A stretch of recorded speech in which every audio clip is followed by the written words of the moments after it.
Bueno, funtzionen deribatua egin baino lehenago garatuko dugu pixka bat. Eta egingo dugun izango da zatikia banandu. Bai? Bi zatikien arteko batuketa bezala jarriko dugu.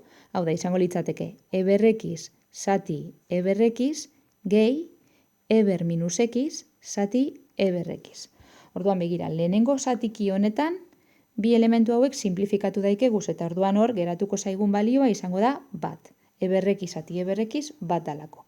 Bat gehi, eta orain begira, bigarren zatiki honetan gertatzen dena da berrekizunak berdinak direla, eta zatitzen daudenez, egin behar duguna da berretzaileen arteko kenketa.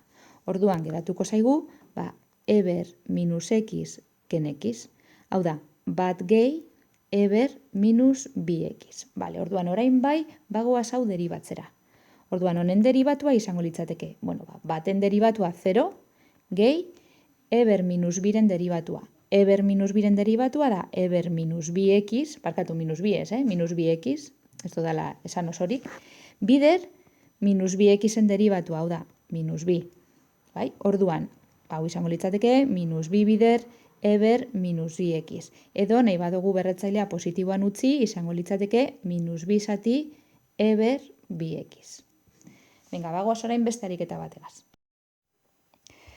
Bueno, x berbi zati iruren arkotangentearen deribatua egiteko lehenengo eta behin gogoratu bergara zelan deribatzen zen arkotangentea. Eta horregaitik jartzen dizuet hemen bere formula, ezta? Begira, xen arkotangentearen deribatua izango litzateke bat zati, bat gehi x berbi.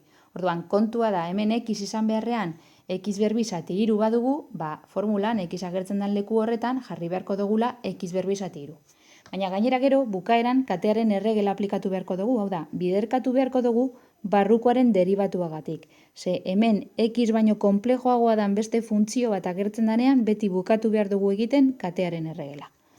Orduan, venga, bagoaz, deribatua izango litzateke. Bat zati, bat gehi, x berbi, zati iru, berbi. Bider, barrukoaren deribatu, hau da, x berbi zati iruren deribatua izango litzatekela, bi x zati iru.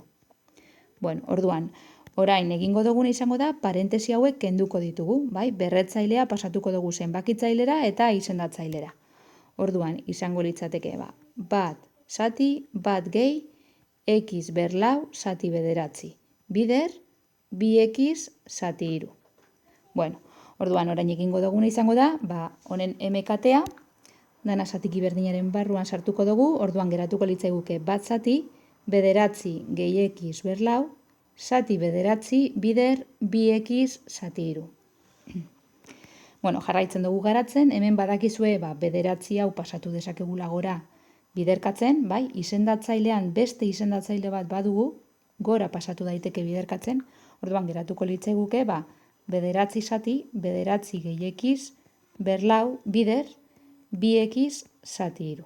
Bueno, orduan, bederatzi eta iru hori simplifikatu daitezke, eta orduan geratuko litzaiguke, 6x zati bederatzi gehi x berlau. Eta bukatu dugu.